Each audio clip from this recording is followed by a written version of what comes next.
What's going on, everybody? Big D coming at you. 505 interview series. I'm excited for my guest tonight. I think we're gonna have a jolly good time out there with our guest. I'm just double checking everything before we pay the bills. Everything looks good. Reminder to all you people out there: click the link tree that's in the chat. That's pinned in the chat, down in the description, whatever you need. I got you covered. Go through my advertiser sponsors and preferred retail partners. They want to take care of you. I want to take care of you. So whether you're looking for accessories, cigars, I got you covered on multiple levels. Whether you want to buy sticks, you want to buy accessories, you want to save coinage, I got you. Exclusive promo codes only available to my viewers that are in there. So go support my advertisers and sponsors. They help continue to take care of the show and the programming so that I can bring you this awesome and greatness every single week. My guest tonight, it's his second time on the show. All right, why'd I hold up three fingers? It's his second time on the show. I love this man like a brother. Super cool. Entrepreneur, former veteran of the United States Marine Corps, podcaster. The guy's into everything. And although, we get together and I do clown on him quite a bit, I do it out of love because I love the man. But he's got his own accessory brand out there, Chevalier Life. He has his own podcast that's a one-on-one talk conversations with Chevalier. And of course, on Tuesday nights on multiple different streaming platforms, you can catch the lifestyle podcast he does with Ray True Life, The Lounge. And of course, I'm talking about the greatness of the old man with weak legs. That would be Mr. Neal of Chevalier Life. Is that the old man with weak legs? That's how we gonna sum that up. I'm not the one who broke a stick. All right. Oh my God, man! Look, I got my boot on now. I got my crutches off camera right here to the right. I got a walker in the other room. Like I'm ready. I'm ready. But man, thank you for having me, man. I appreciate you carving out the time to come back on. I always like to bring some of my favorite guests back on. At least once a year, play catch up because a lot changes in a whole year. And of course, last year the show, the show you were on last year with me, it was my favorite show I've done out of almost 100 of these interviews. Was the show I did with you. It was by far my favorite show. The in-depth conversations we got into and where we went on the conversations, and it wasn't even cigar or accessories. It's just being a man and talking about just stuff that goes through men's heads. On top of that, I loved it. I thought it was a really good show there. And there's Mr. Shawan Mims from Heart of the Lion Cigars. Part of a roar. Roar, baby. Roar, baby. Roar. So for the people out there who are watching who may not be as familiar with you or what you're about, hand it over to you for a moment or two to introduce yourself. Well, hello, everybody. And again, Daniel, thanks for having me on the show again, man. I love the show. My name is Yuel Chevalier, Neal, and I am the owner of ChevalierLife.com, where we make personalized humidors, cigar accessories, and apparel. We've got some really unique stuff. We can take any image, put it on a humidor for you. We can design and craft it however you like. And so visit ChevalierLife.com and check it out. I also have my own little podcast. I call it my little podcast, Conversations with Chevalier, that airs live on Mondays. On Instagram, we'll be starting back up again real soon. We got some great guests for you. And hey, man, the process behind the kind of reason for Conversations with Chevalier is I just wanted to have some really authentic conversations over cigars with people about their journey.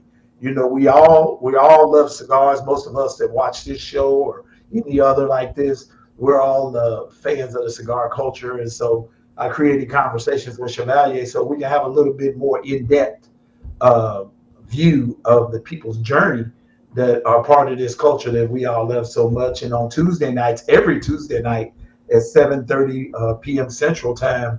Myself and Ray True Life are have a show called The Lounge, and it started out as a show where we just got a bunch of guys together and we had conversations over cigars, and a lot of it was we wanted to do something meaningful, and so we talked about things like vulnerability, and it just kind of grew. And now, like Daniel calls it, the Lifetime Show. It's like a lifestyle show where we It's a lifestyle. Yeah. yeah, I mean, it's you a guys lifestyle really show. dig into life. That's why I Yeah, kind of it's a lifestyle show. You talk about life and people and humans. It's just not about cigars. right, right. It's really the overall, pure just human culture. Right, right. And we wanted people to understand that because we love the culture, those of us that thrive and live and operate within the cigar culture, this isn't all we know. We are a vast community of people with so many different experiences, man, and that was our place that we could bring all of that together and have those meaningful conversations. And we've always done it with the purpose and the hope that out of each conversation that we have on the lounge, somebody's blessed or encouraged, or maybe there's a fear that's released in a person because you never know what people are dealing with, and so it's not even just about men anymore because we realize really quickly how important it is for us as men to understand the views of the women that are around us, man. And there's just so many things. So we do that every Tuesday night, and again, man, I have my Instagram page, Chevalier_life, Chevalier Life. Every day I do a thoughts of a classic man, just my morning thoughts. They're written fresh. I don't do a month of content and put it out. I make those posts every morning, and I do the cigar track of the day. These are the things that motivate me and the music that motivates me every day when I start my day about 4:30, 5:30 a.m. And man, it's been a heck of a journey. Just starting with that, it's really taken me far. And to be honest, D, I don't even sometimes still trying to figure out how it all happened. I went from being a relatively unknown guy. I'm not known all over, but I'm known in the right places. I get to hang out with some really cool people like you and Mimi and and some of the brand owners. And it's been an amazing journey over the last 2.5 years, man. Yeah. Did you ever expect it would take that kind of turn that it has of kind of being relatively unknown and just kind of where it is now, where man, you walk a floor somewhere, people know, dude, that's Chevalier right there. That's the man.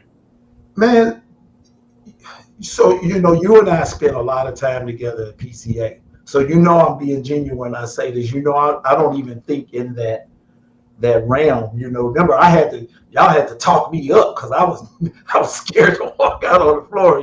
But I am surprised. I didn't expect it. This became a labor of love. Like, me sharing my thoughts was more therapy for me, dealing with some of the things that men deal with, in our daily lives. It was a way for me to not only enjoy a great cigar, but to take a couple pictures and share my thoughts, man. And so thank you, baby.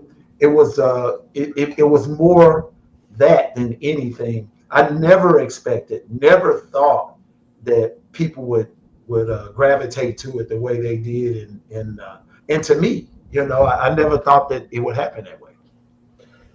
It's amazing how it happens, like, because it kind of comes out of nowhere when you get that click, and it's just like, whoa, what happened here? And but you've had that click for a while. I just don't think that you were kind of aware of it because you really haven't traveled outside of those comfort zones that you're normally at. Getting to go to an actual big event like PCA and actually seeing your impact that you have on people, whether it be from your social media side, whether it be from your accessory line side, or whether it be from one of the two podcasts that you do. You've touched people in many ways that more people know about you than you initially thought.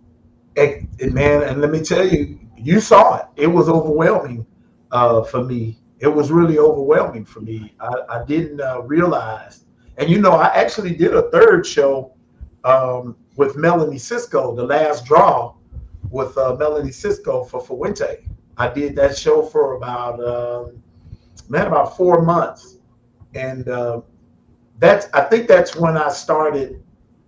Like when I look back on it, because I never really gave it much thought until you asked the question now, but I think that's where I started kind of gaining some traction, being on with Neal, and we were interviewing Scott Pearson from PCA, and Glenn and all these guys, man. I was introduced very quickly into the what I like to call the nucleus of the cigar culture. These people that are making moves and doing things, the people that are working diligently behind the scenes to keep the culture moving forward, to sustain the culture. And so I think that was I think that's probably what the turning point was doing the last draw. And then I would have these opportunities every Friday night to talk with Carlito at the end of the show. He would always come on with me and Neal, and he would give his thoughts to whoever we were interviewing, and then we would get an opportunity to talk. And I think that's where I think it kind of turned on the dime. And right then I started conversations with Chevalier,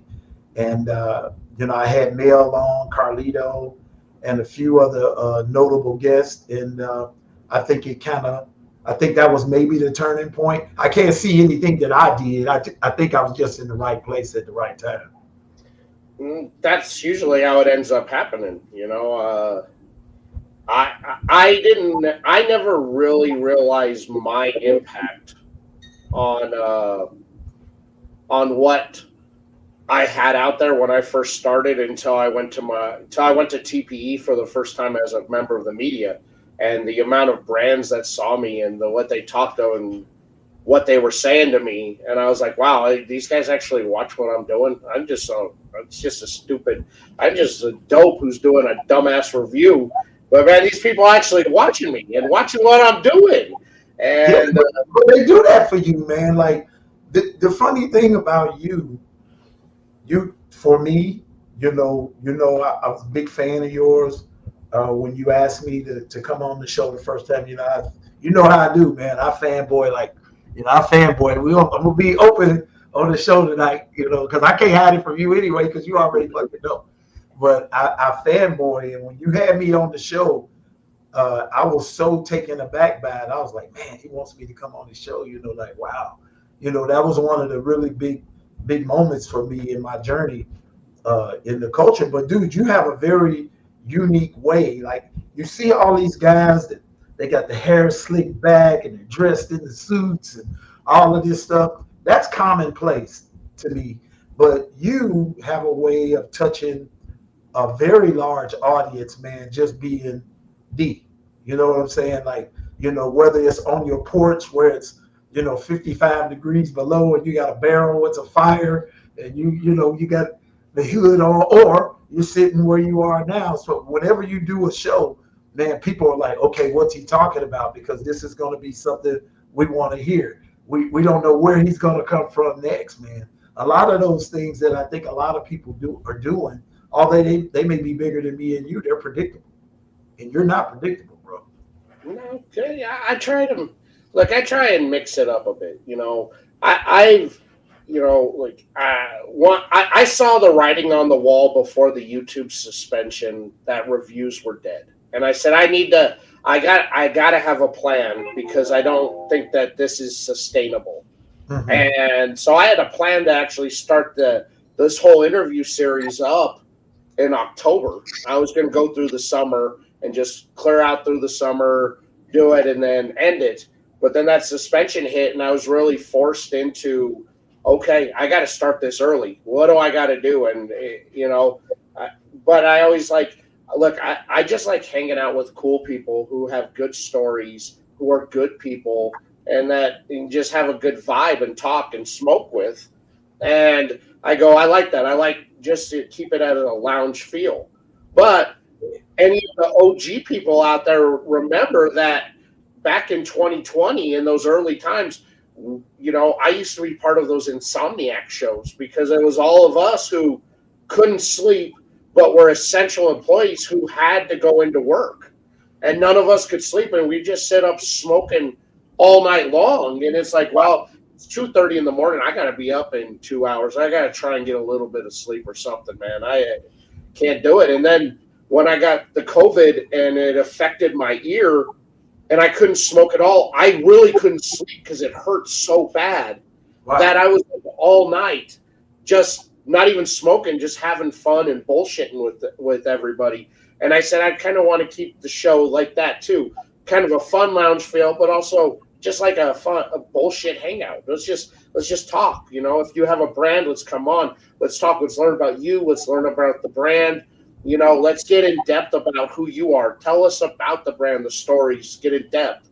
You know, and I wanted to do that for a long time, and then I was forced into it. And now I'm like, man, I'm glad. I'm glad that happened. It was one of the best things that ever happened to me over the last 5 years of doing this. Well, all I can say to you, man, is kudos. You know, I take a lot of cues from what you do.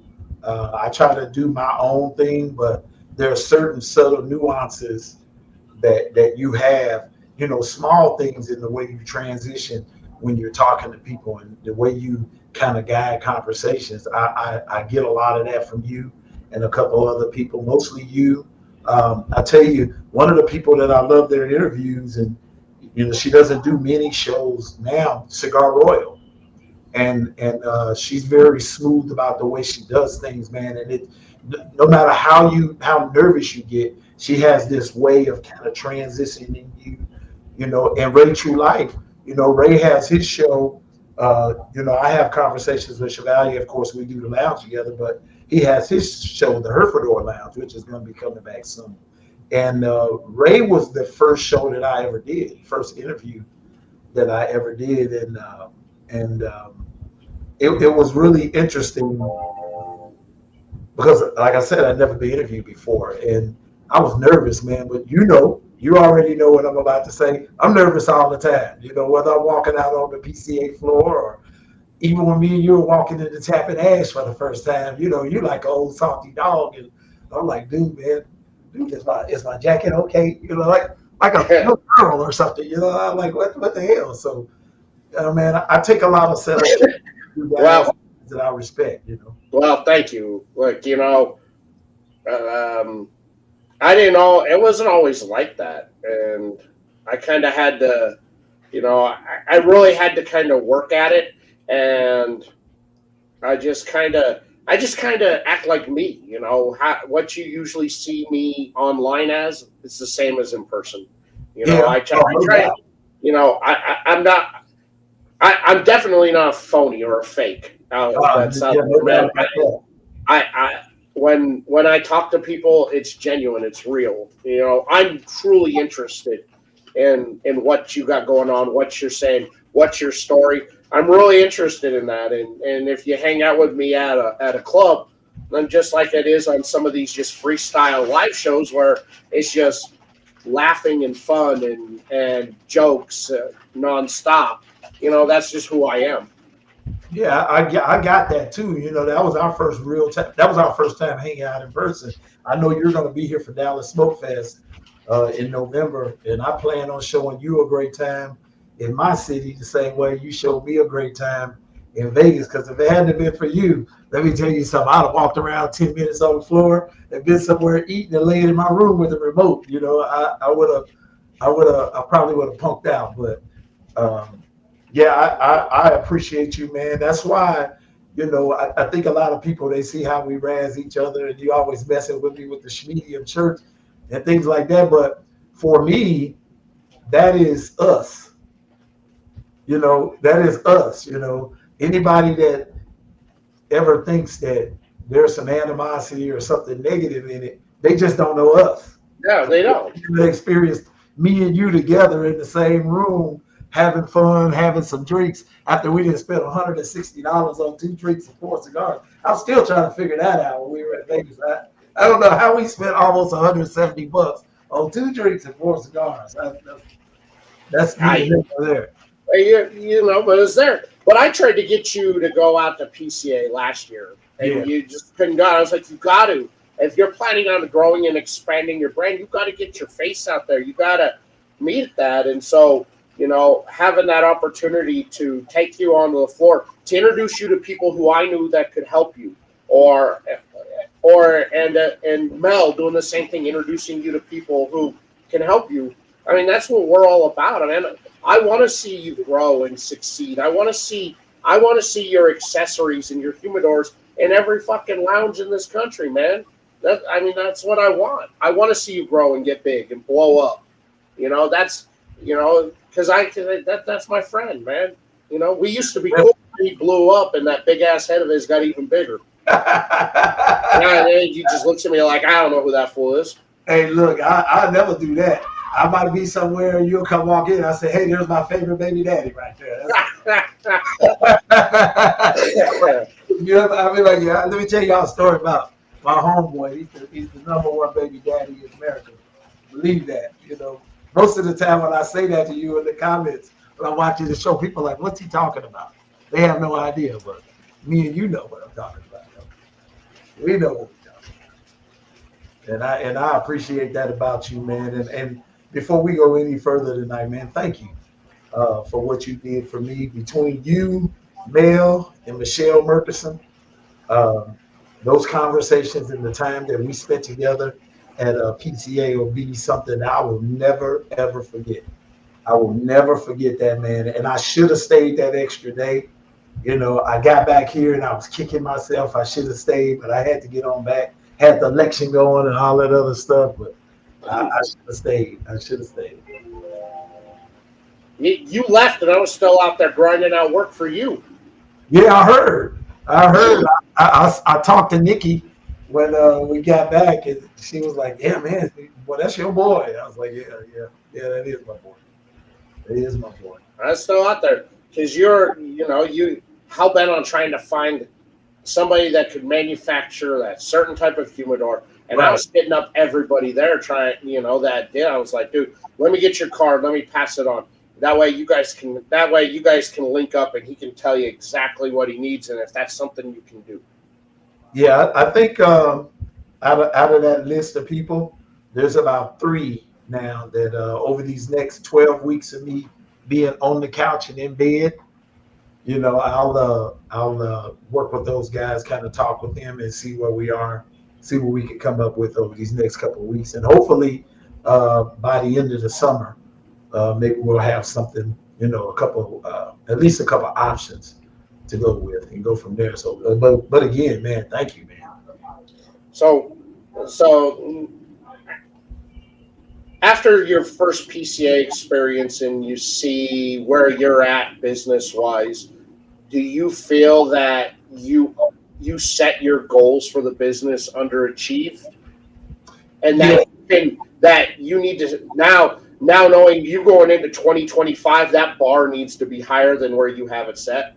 It needs to be 3 times higher. And so for me, what I learned out there on the floor is that I had been overcomplicating what my presence is in social media, in media, within the industry. I've been overcomplicating just my expectations on myself and on Chevalier life. I'm trying to be perfect where all I needed to do was, for one, give a good service, but for 2, put out a product and then learn more about how to build on the product that I had. I kind of got, I got tunnel vision in a sense. And after going out on the floor, I didn't think that people would be so receptive to me because you already knew. I didn't think anybody really knew who I was,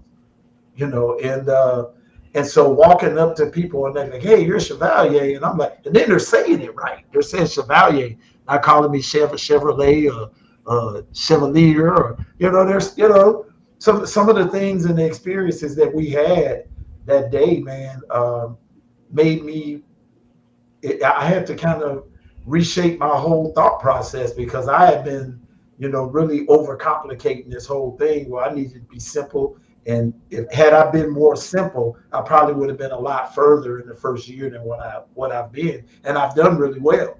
Chevalier Life has done really well, and but it could have done 3 times better had I took some of the focus off of all these little intricate things trying to make it perfect and just do what I do and let people see it. Yeah. And so I learned that. Look, the Chevalier Life brand is, it's a brand for the people, and you're a man of the people, and you have to redirect that focus of I'm a man of the people back to your consumer base, because your stuff's going to sell. It's beautiful. Your accessories are beautiful. The humidors are gorgeous. You redirect that energy and that focus back to what you do best, which is just be you. And I think Michelle had a great conversation with you one night about that. And we talked about that last week when she was on, that, like she was saying the same thing I was saying, but she was saying it different. And she was getting that point across to you better than I was getting across. But she's absolutely right in what she told you. You had every right to. That's right, because you didn't feel like you had a right to be. You had every goddamn right to be in that place. Yeah, you're right, man. And I mean, I haven't only talked to her in the comments and in messaging. To meet her in person was, I'm just going to describe it as life changing, because, like you said, that conversation that she and I had, I remember, and we had 2 conversations.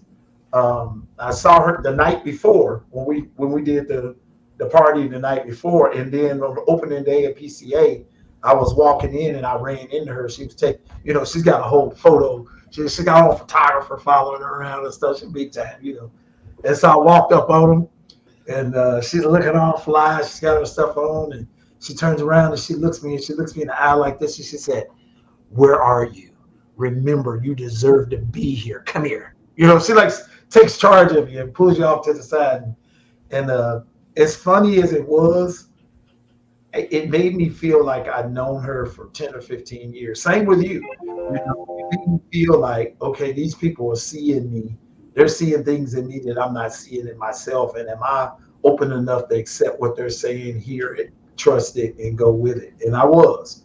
And I remember by the end of the show, the first day, we got an opportunity to talk for a minute. She left and went to the big time stuff. Me and you, we was all down in the hood kicking it. But that's right.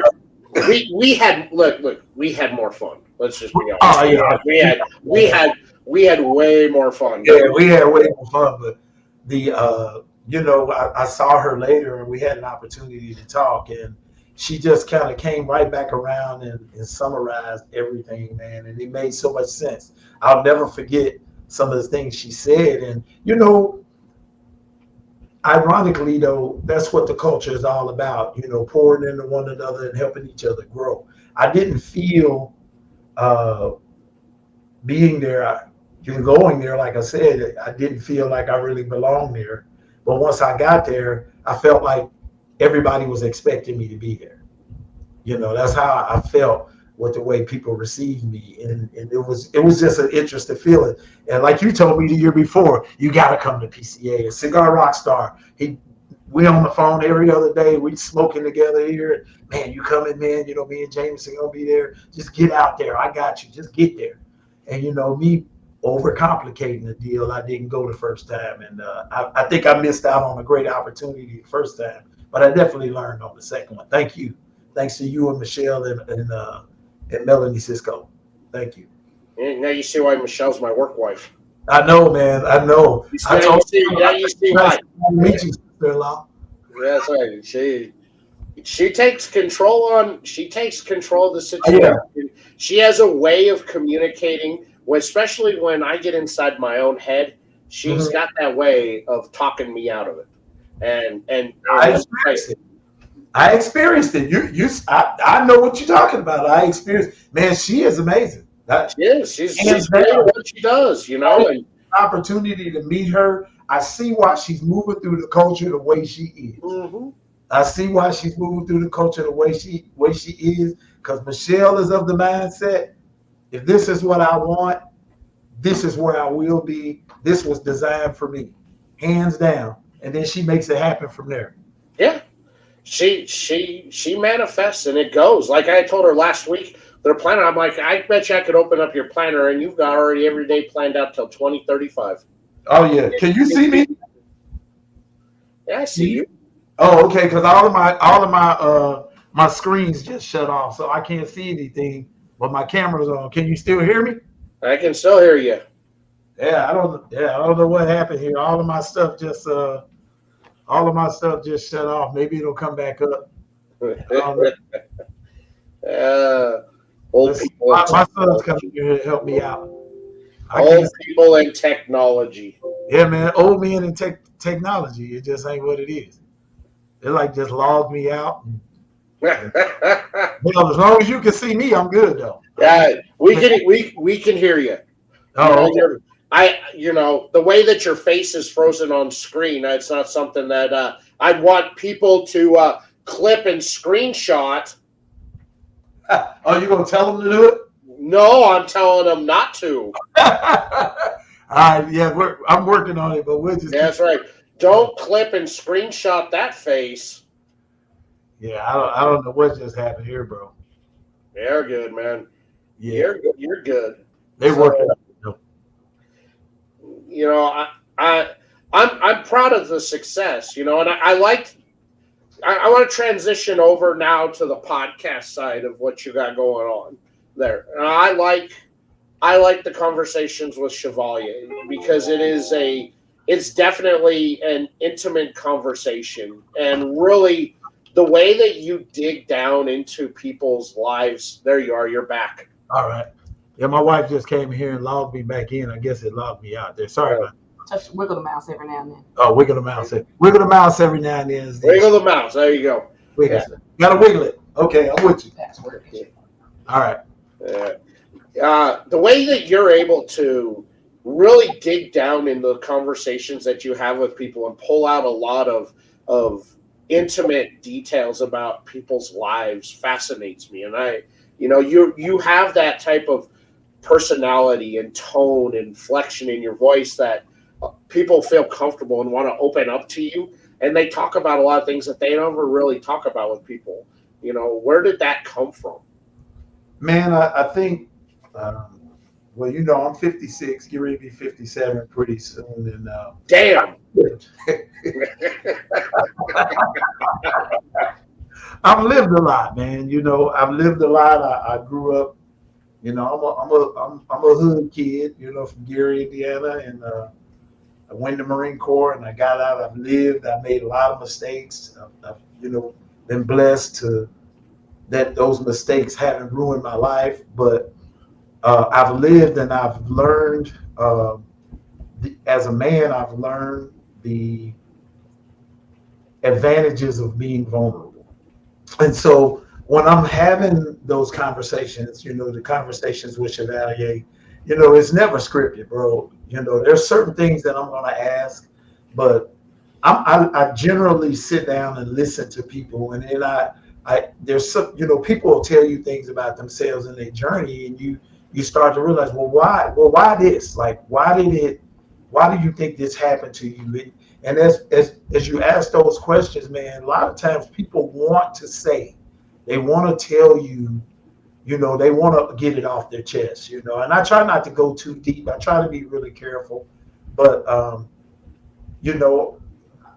fortunately, I think it's because with me, I feel that, in the conversation, when we're having our conversations, they're talking and they're telling me things, I'm truly interested. It's never just about the show.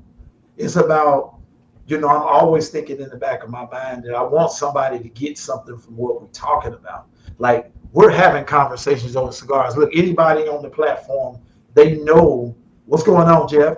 They know that, it's a cigar-based show. It's a cigar lifestyle-based show. We smoke the cigar, sip the whiskey, sing to the music, and occasionally savor a little cuisine, right? But when you're having these conversations and people start to share, and I'm looking at the comments, and people start to respond because, there's that vulnerability piece coming in. It becomes more about me understanding the whys, and sharing. And when I see people start to open up, I start to open up. And, the conversations go where they go, man. But that's what it's all about. We smoking a great cigar, but we having a meaningful dialogue over those cigars. And that's what it's simply all about, man. Sometimes I just want to kind of pick your brain and see what I can learn from you that maybe is going to help me to be a much better man down the road. Well, but look, I've been honored to be a guest on your show, but when I was on, I kind of went deep into stuff that I don't really talk about my personal life a whole lot out there, and I kind of went deep because, one, it was where the conversation is at, but I was also feeling the vibe of the show and where we were, and I'm like, well, and I just kind of rolled with it, and that's not normally stuff that I talk about or bring up when I'm, out there. But you and Rockstar are really the two guys that got me to open up about a lot of things about my past and myself that I never really talk about because I don't want to make that the focal point of me or my content, Right. But, the thing is, though, D, is that like everything you do, your life experiences make up who you are in this very moment. Like everything that you and I have been through, even if you just say the last 2.5 years or so that we've known each other, every life experience that we've had individually and collectively make up where we are today. If you change any one of the subtle nuances that go into those things, it would maybe change the way we are today. So that's when you start talking about things being meant to be, that's when you understand how certain situations are meant to be in relationships, right? And so when you're having those conversations, man, and you just kind of you get the feeling it, because I'm usually like I'm doing now. I'm sitting back in the chair. Normally I'd be smoking, I can't, but we sitting back in the chair, we having this conversation, and we vibing. That's what the show is about. For me, at that very moment, I say to myself, okay, it's supposed to be an hour show, but I don't give a damn because we talking about something. It's not even about everybody watching. It's just about us sometimes having the conversation and working through some things that we didn't even realize would come up. Phrases and topics bring about emotions, and you just kind of open up, man. I remember the funny thing about our conversations, I was on your show first. And like you said in the introduction, we went pretty deep. I don't know how we got there, but we went pretty deep. And then when I got to PCA, if you remember, after we finished the first night's party, we went that long walk. We had to catch the Uber. We were going out to Tappan Ash. And you remember us, man, me and you? It was like that conversation continued. And we talked about our different experiences as men and as parents and the different things that we've been through. And then, on other times, now here it is today. We're kind of like going into the third phase of it, man. I think when people genuinely connect, and you get in a setting like this, if you're just being who you are, it's just going to kind of come natural anyway. And so some of the guests that I've had, some of them I've met before, some of them I haven't. Most of them I haven't. It's been mostly through, us chatting in the inboxes and stuff like that. But like I like to think that people relate to the thoughts of a classic man every day. At least that's what they say. And so a lot of times, man, when we're doing conversations with Chevalier, they'll go back to something that resonated with them on one of those posts. That's how you and I started this. And there were certain things that resonated with them, and it starts it sets the tone for what our conversations will be like, and it goes from there. Yeah, I agree. Yeah. I agree. I think that it's, the thoughts of a classic man. I've told you before, and for new people who are watching, I'll say it again. Some of your thoughts every morning when I see the post, it hits me because it's where I'm at mentally or emotionally. I am, and it sets my tone for the day that there's somebody else out there who has the same thoughts that I have. And I appreciate that because it really, I don't care if nobody else sees it or likes that I share it. I do it for me. That's why I do it because I can refer back to that all day long. Especially you get into that spot, I got something I can refer back to. Oh yeah, and man, again, there's no real what's going on. There's no real science to that. Usually about 4 a.m. I wake up and the first thing that comes to mind, man, like I'll grab my phone off the deal and it may be 2 or 3 words and then there's always a song. You know me, man. I tell you all the time, man. Music influences emotion for me in a lot of different ways, and so there's always a song humming in my head, and I've got my mind kind of trained now.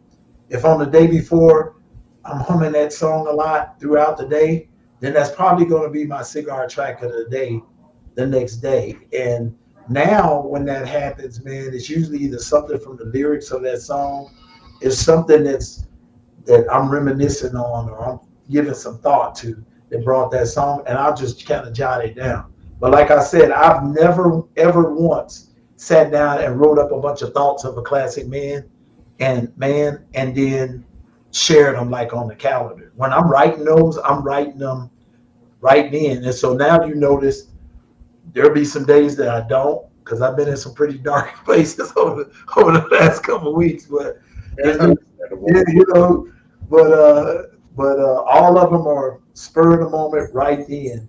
It's all right then. the matching the music to that was that something that you picked up, always been like, or something you picked up in the military, Yeah, where always been that that way, man. always been that way? Yeah, even as a kid, like music. Um, so I've told you when I was growing up, my mom was a victim of domestic violence, right? And so as a boy, single mom, household, me and my sister, that's kind of where I retreated to when I was younger. I would go in my room and stuff would be happening and shit, and I would go in my room, man, and I would play music. And my grandmother was the same way. And I was blessed in my life to know like both of my great grandmothers. I was in my 20s, mid 20s when both of my great grandmothers died. So they were young women when they had my grandmothers and stuff, and so they were both on both sides of my family very musically charged women. Both of them never met my grandfathers, but um, they were both very musical women, and the things that I would listen to, I very early on, man, I just kind of got lost in that world. Everything from Luther Vandross to the Spinners to Creedence Clearwater Revival or ABBA, all those things. Because I was born in '67, so growing up in the '70s, man, music was all over, and we used to listen to WLS in Chicago, and man, all these groups that people even now jamming like Ambrosia and stuff. You had the singers and songwriters kind of thing about it, about music. It was more about the singers and the songwriters themselves. And I just was one of those people would lay there, man, at night. I didn't want to hear or try to forget what I just seen, and I would turn my radio on and close my bedroom door, man, and just I listened to the words as a kid. And I started singing. I started singing at a young age, and that was one of those things, like you say, you second guess yourself. I was really good. I was really good. Like had I wasn't so down on myself, didn't know what low self-esteem was, didn't know I had it. But anytime I would go and sing, people would be like, "Who is this kid singing?" Right? But I might be walking through the store or something, and but if you asked me to get up and sing, I wouldn't do it. But I could sing any song, any word, any sound. I mean, country, rock. You know, I always had this passion for music, and so as I related back to now, you know, every day, bro, there's always a song in my head. Like today, I've been humming this song all day by Atlantic Star. All in the Name of Love. That's gonna be my cigar track of the day for tomorrow. And but all today, I don't know why. About 9 o'clock today, on my way to the doctor, it just popped in my head, and I've been humming it all day. So that's gonna be my cigar track of the day tomorrow. But I don't know what my thought's gonna be. It'll depend on how I feel when I wake up at 3 or 4 o'clock in the morning. Sure. Gotcha.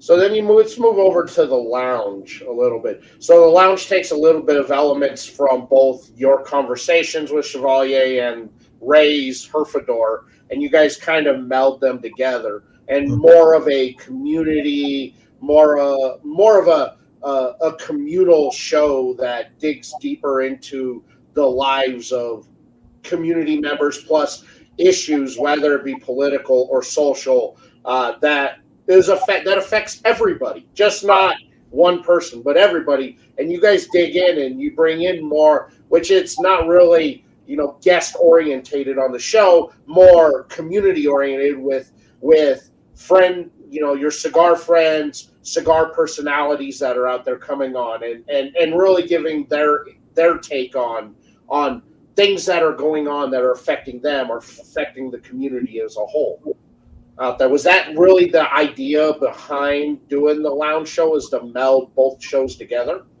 No, not at all. Actually, not at all. The lounge was born on a Friday night. I got mad at my wife, right? Me and my wife got in this big argument. She's out of town. And Ray, who lives in Houston, about 3-4 hours south of here, I'm in Dallas, and he calls me up one night. And we're having this conversation. He's venting, right? He's venting. He's mad at his wife. And so I start venting.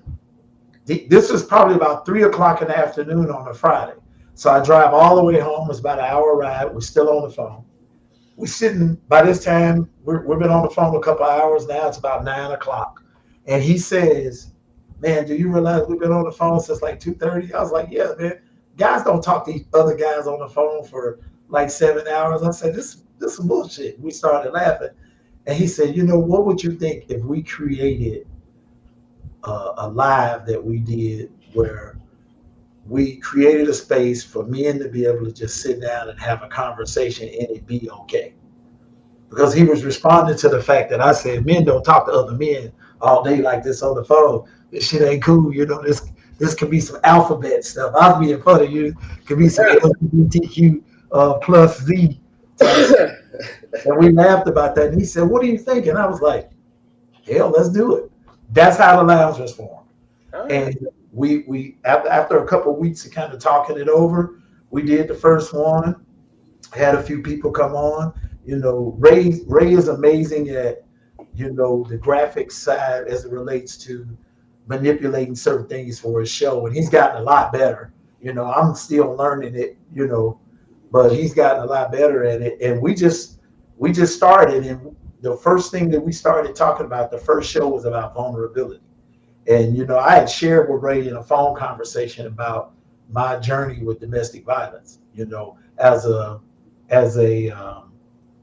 victim, a young boy that was immersed in that culture, and no one ever taking the time to help me. And then later in life, sad to say, I became an abuser. And at that time, I was going through, and that was many years ago, but I was going through a lot of the guilt. I was experiencing a lot of the guilt from some of my actions in the past. And so I told him one day, I said, let's just do a show on it.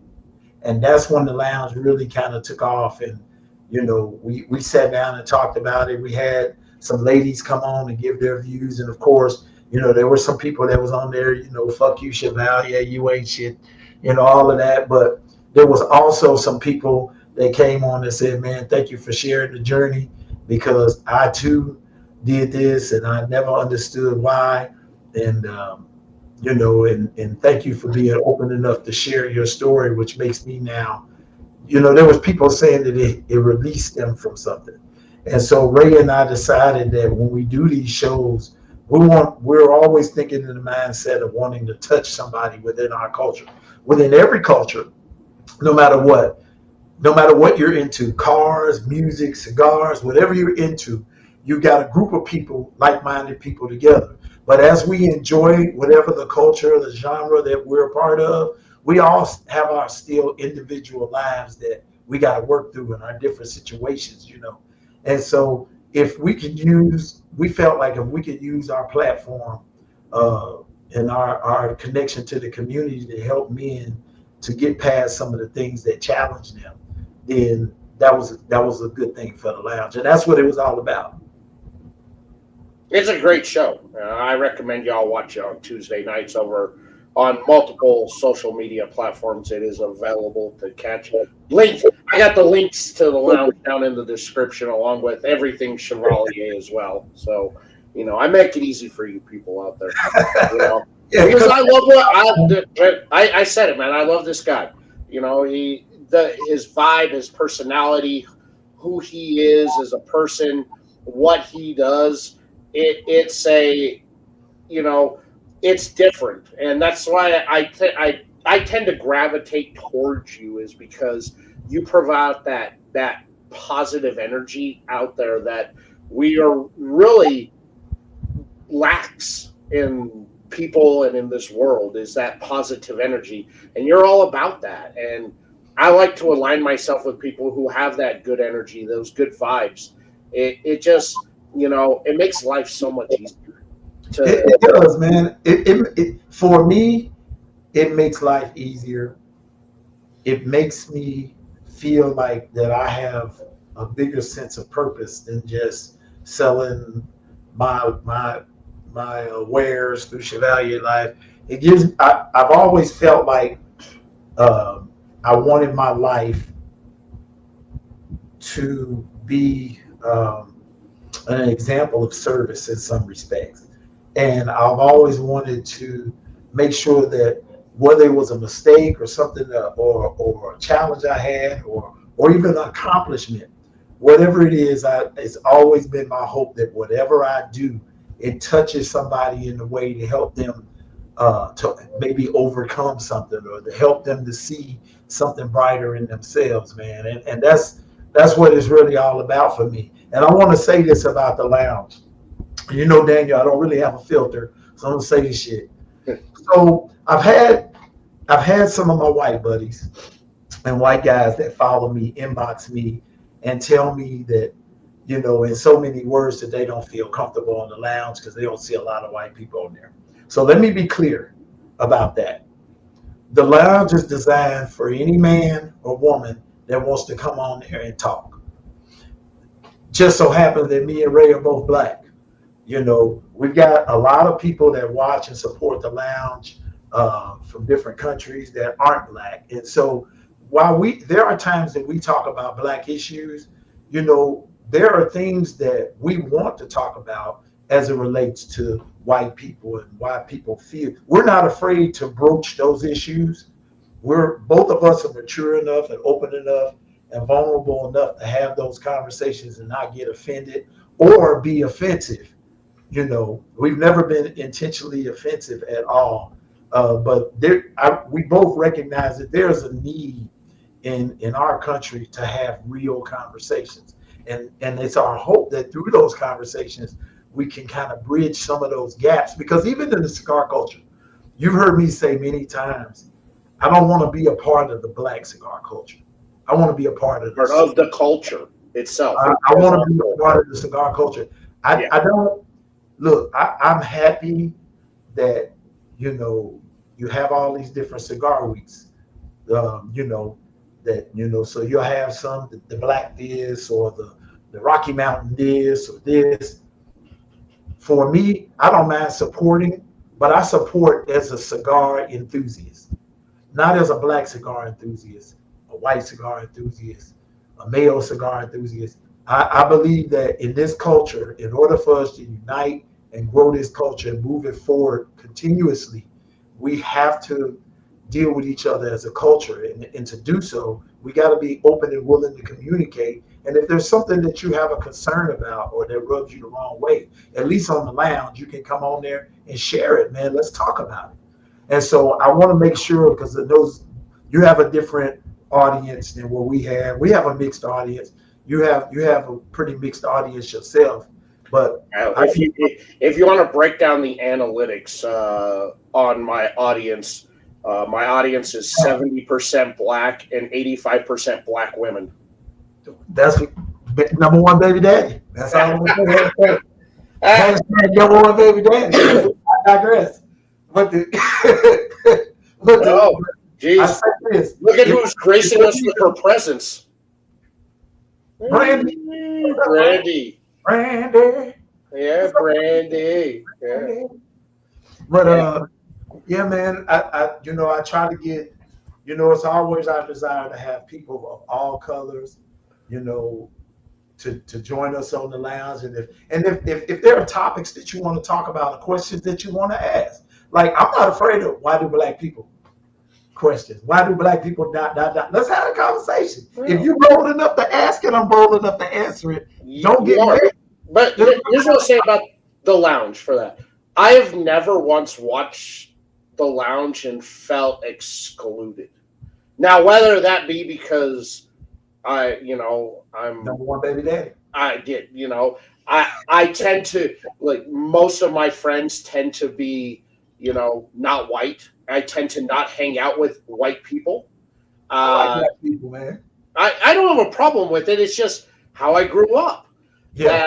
That, that's out there, that I kind of fit into a different culture than what would typically be my own out there. But I never felt that your show excluded anybody.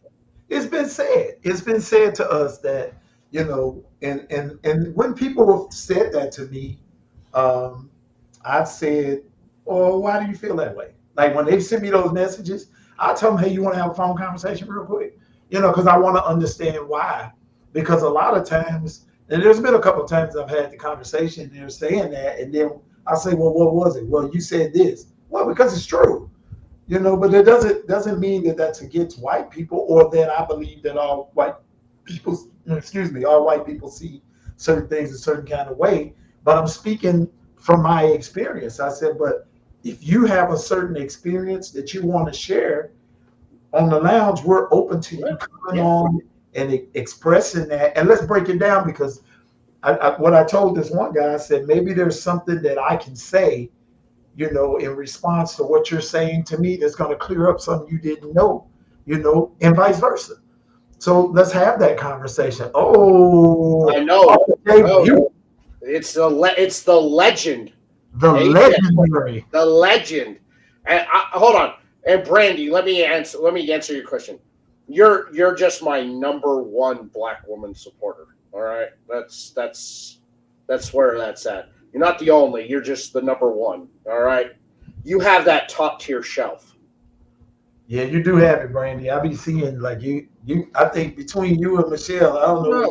Look at all the celebrities are showing up tonight. Look, you're on. The celebrities are showing up. Shout out Maisha was in town. I didn't get to see her the last time because I think my leg was broke today. Yeah, well, them chicken legs don't hold up like they used to. That's my girl. I love Maisha. The first time I met her, we were over at Allure Cigar Lounge on the south side of Dallas. And man, we kicked it so hard, man. I felt like I'd known her 20 years, dude. We partied so hard, man. We smoked cigars and had a great time. That's what the culture is all about. Of course it is. The culture is all about having fun and talking. And usually when you meet somebody for the first time that you've talked to online or you've done lives with, and you really sit, you end up leaving at the end of the night like you've known this person your entire life. Yeah. That's usually how I end up taking it. I'm like, man, are you sure I didn't know this person anywhere else down the line? Because, man, we just clicked like we best friends forever. But that's how I felt about you. That's why I said what I said earlier. We had the conversation on the first show I did. He said, I didn't call you ugly. I called you cosmetically challenged. Cosmetically.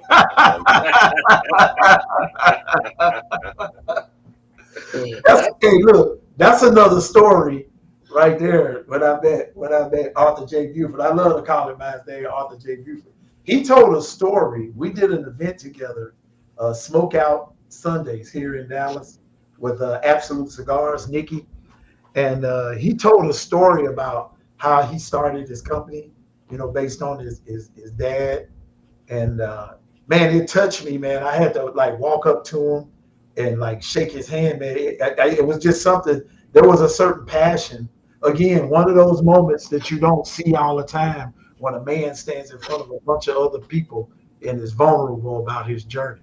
And that was really we became really good friends, man. That's my dude. He calls me up, and we have some great conversations. Yeah, I love AJ, dude. Dude's a legend, and I love listening to his stories. I love listening to him Oh, talk. He's one of those guys that I can listen to him talk all day long and never get tired of listening. Oh, yeah. Dude's got so many great stories about everything, Oh, whether it be as a truck driver, whether it be as a dad, whether it be his time in the Army, whatever. Just the stories, they're awesome and fascinating. He's an amazing brother, man. And I just, like I said, that initial meeting that we had, and I met him and I met Maisha right around the same time. Like she said, it was her birthday. And in both of those situations, I felt blessed in each one of those situations. I felt like, and no BS, man. I felt like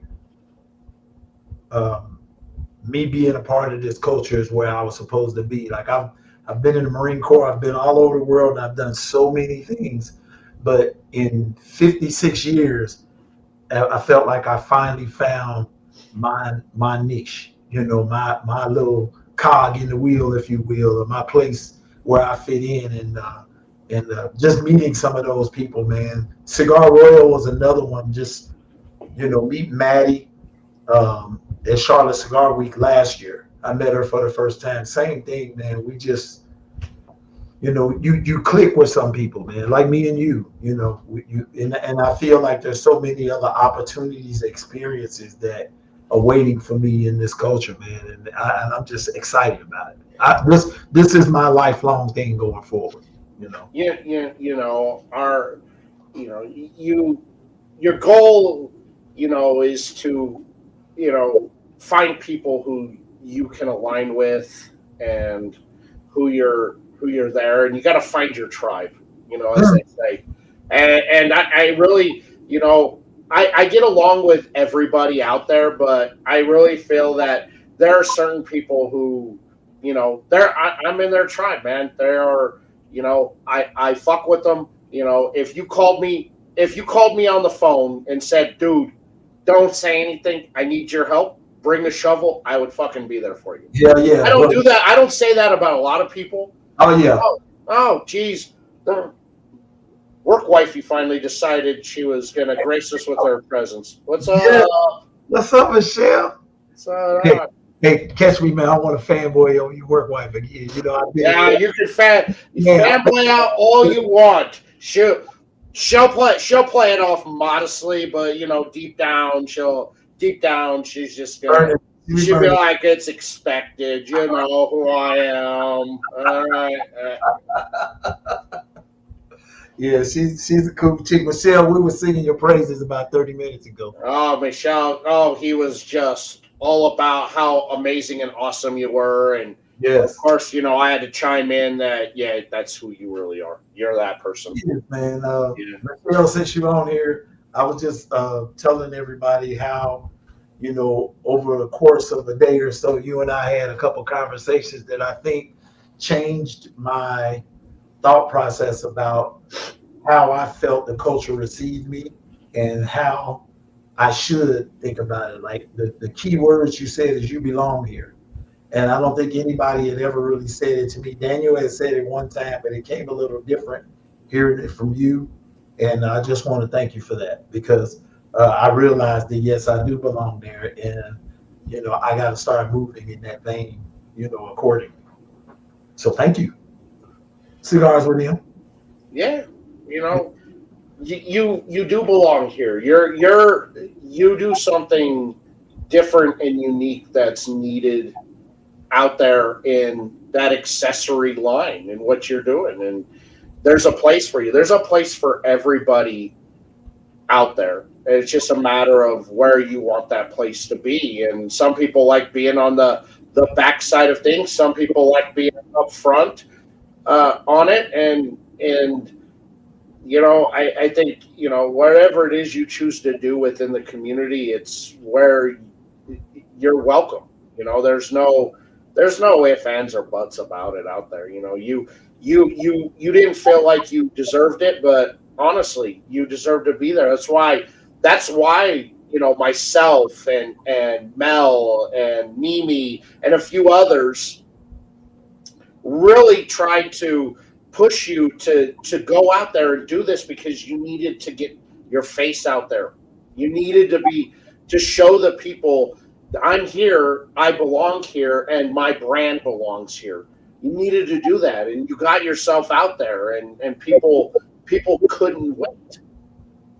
Yeah. I was well, it's not an act, man. It was you saw it. I was really taken aback by that, and had an amazing time, man. It was life changing. It was life changing, and of course, I have to thank Arturo Fuente and Carlito,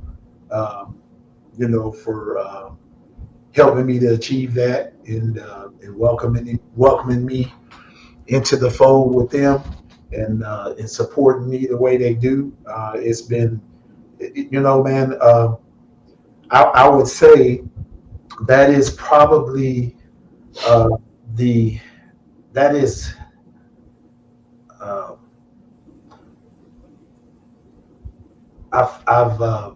I've found myself speechless with that.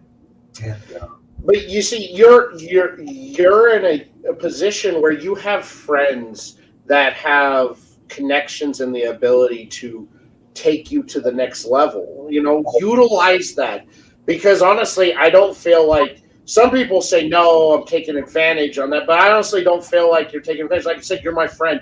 I want to see you grow and succeed.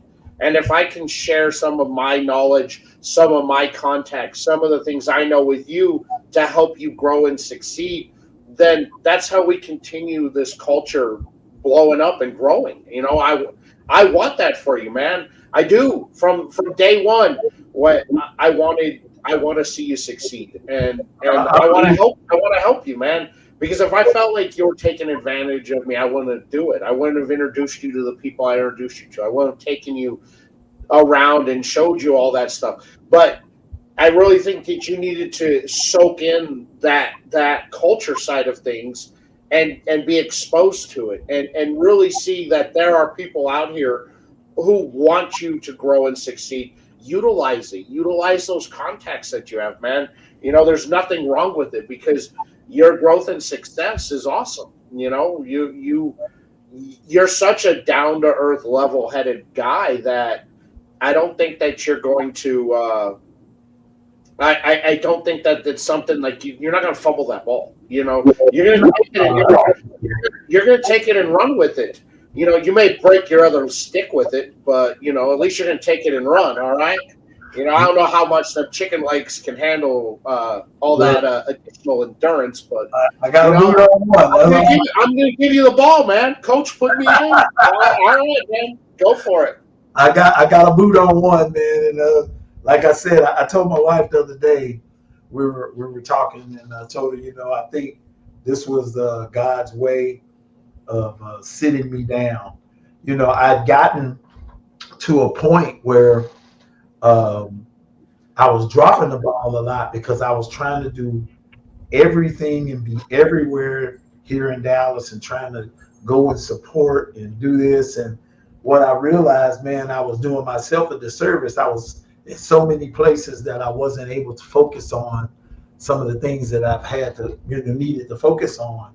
And so towards the end of 2023, I found myself getting a little stagnant in my business, because I was doing so much social shit that I wasn't as focused on my business. I didn't have time. And so and I'm a praying guy.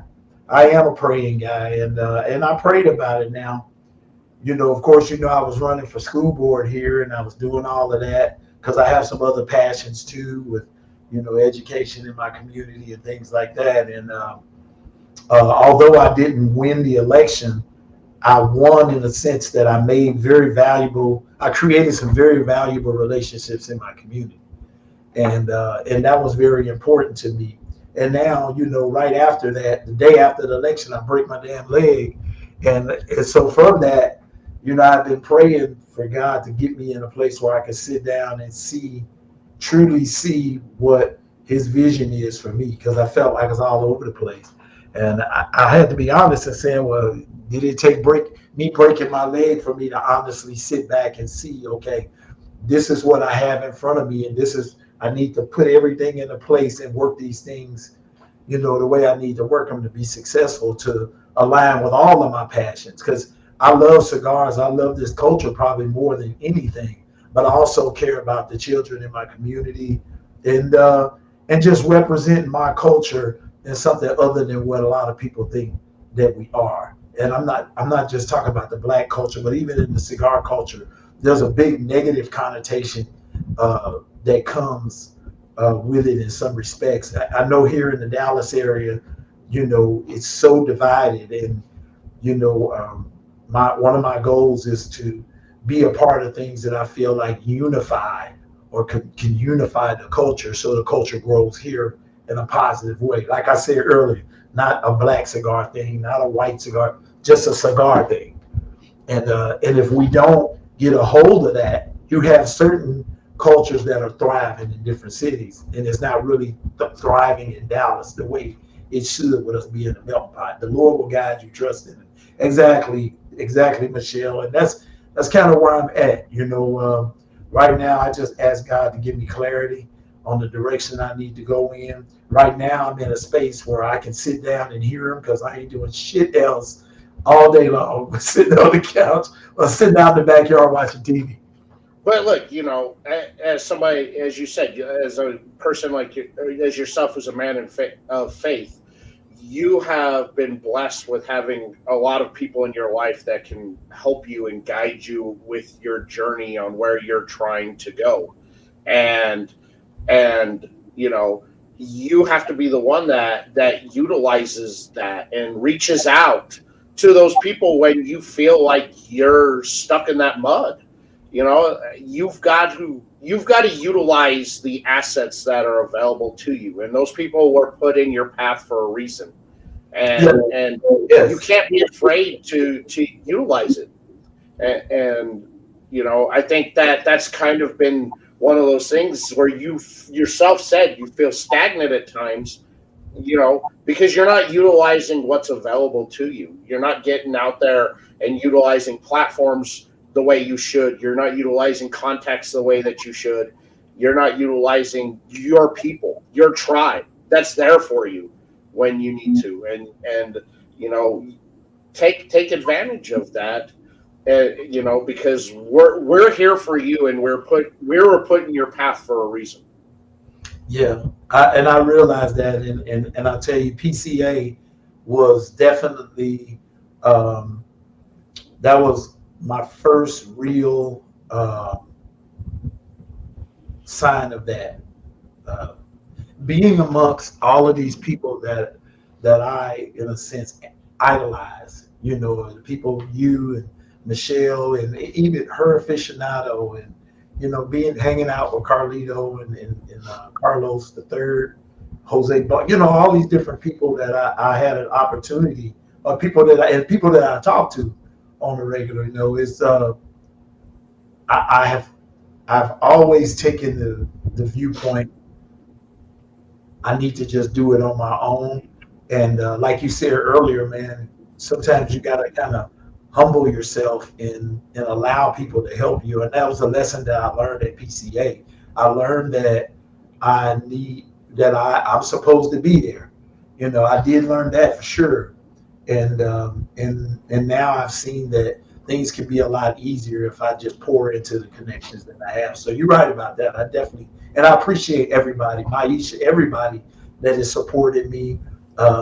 And when I say support doesn't mean purchase my product. Support means, catching a post and sending me a message and saying, "Hey, bro, are you okay?" Okay. Some people get irritated by that. I don't, because the most precious thing that any person has is time. So if a person takes out their time to reach out to me just to check on me for whatever reason, it's not for me to try to second guess what their reason is. It's to appreciate the fact that they thought of it for me, for who I am, to ask. And in any occasion like that, I'm like, yeah. So that being said, I'm going to definitely, do a better job at using the resources that. You got to, and Yeah. I don't have a problem when people come up and check on me.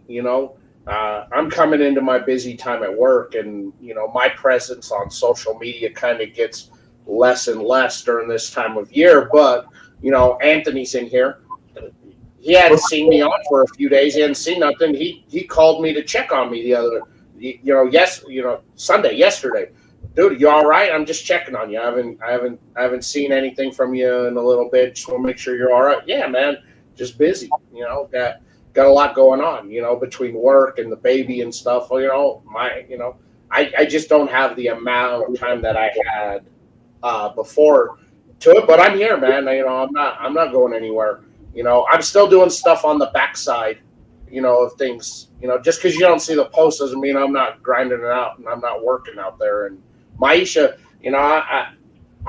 I'm preaching to everybody out there that when you get to a certain spot where you're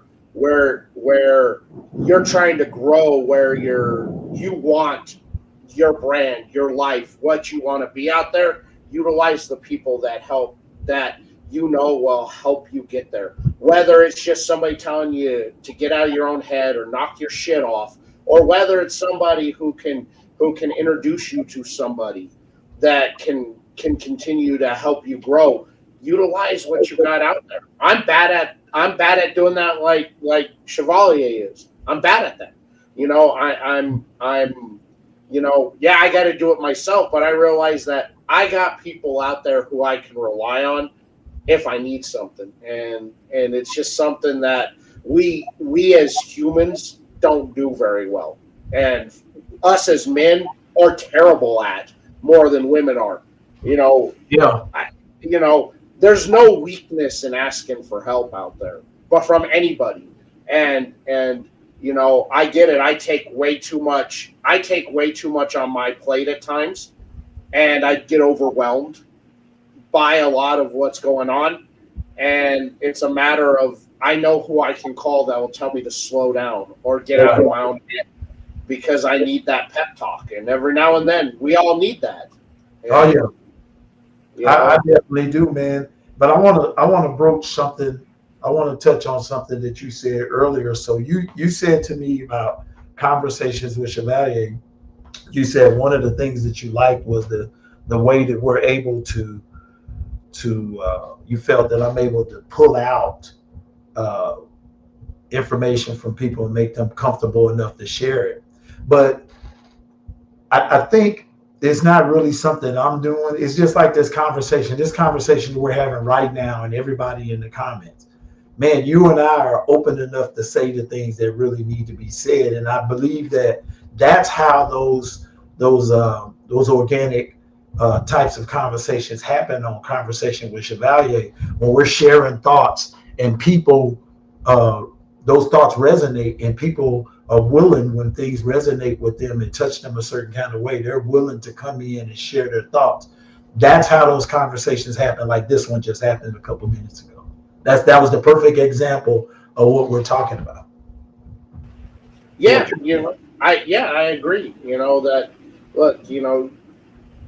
I think that we as people out there just need to look, to thine own self be true. Really, be true to yourself, because if you're true to yourself, the people around you are going to be true as well. And when you can develop a community full of people like that, you're gonna you're only going to continue to grow and expand that community and bring those people in that you want around you, that you want to be around, that you want to make sure to see them grow. you know, uh, and getting out of your own head and having that pep talk with the people who you know are going to be honest with you and say the shit to you that you don't want to hear but you need to hear. Those are the people you want around in your life. You know, like, look, Michelle will hold no bars in telling me the shit I need to hear. I don't want to hear it, I believe that. but she'll tell me what I need to hear. She will get me out of that headspace that I'm in, where it's like, why are you doing this? Stop doing this. You know, here, think about this. Think about that. Do this. Have you ever thought about this? She's got a way of communicating that. I think with just not me or you, but with everybody she comes in contact with, she knows how to get into their head and communicate what needs to be done in their own way. That works for those people. She's fantastic at that. I don't know how she does it. It's magic. It's like she just knows, man. Like, She does. you know, we had never met, but like I said, we had chatted a few times, and I said hello or comment on some things. But I've been a big fan of hers. I, what I like is that she's just different, and it's so um, she like keeps shit simple. Like, welcome to Cigars with M. You know, she comes in and she hits the thing and she talks about something and it's done. And I'm gonna tell you something. I watch those, and whenever I watch them, I learn something different than what I thought I already knew. A lot of times when she does those, it's stuff that I already know about. But when I'll be messing around at work, headphones going, and I hear that, and I learn something new every time they hit me. And you know, that's when I realized that, you know, people come into your life for reasons and seasons, bro. They come into your life for reasons and seasons, and all of that. Never would I have ever imagined that on the first night of PCA, I would meet Michelle, and Michelle would be whispering some words to me that I will never forget in my life about me belonging. And those are the types of things. Let me tell you something. People that do stuff like that are special people. And generally, I believe, I'm of the opinion that the the majority of people are afraid to step out and pour into other people because they're afraid to have to open up themselves in order to do so. And let me tell you something about Michelle Merkins. That doesn't apply to her. Dude, when she finished talking to me, dude, I thought I was going to grow wings and fly across that road. I thought I was going to grow some wings and fly across. I love that girl. I love her. And appreciate her, man. I really do. Yeah, you know, those are people you want in your life, and Yeah. you know, I'm glad that she's in my life. I don't hold back. She's like my best friend. We talk all the time. She knows how to communicate to me. She knows how to get me out of my headspace. But you know, I also know a lot about her insecurities, and we talked about it last week with her that she had because she's a planner, has her life planned out. When things do not follow that path that she had planned out, that's where she kind of starts going off the rails, and I got to reel her back in. And I'm like, look, and I told her straightforward, you're gonna blow up, but this is an industry that is on siesta time. Man, it gets done when it gets done. Yeah. They'll tell you a Thursday. They didn't tell you which Thursday, but it'll get done on some Thursday within the year. You just gotta roll with it and just know that you plan to be here on this day. Don't better put it in pencil. All right, you better. It's subject to change. It's subject to change without notice. That's it. It is. It's subject to change without notice at any time for any reason. Right. You gotta, you just, because I was like that when I first started, and then I realized, oh man, I just kind of just gotta roll with it, and it gets done when it gets done. I can't be on a timeline, and you can't be on a timeline in this industry. That's one of the biggest things that I learned is that things happen in this industry. How many times do you hear about cigars? We're planning. They never tell you it's dropping on this day. They always tell you we're planning for this time because something can happen. Manufacturing, customs, distribution. things happen, but they always give you, we're planning for this, but sometimes it doesn't come when they want. True. That's true. And it's something that I've had to learn.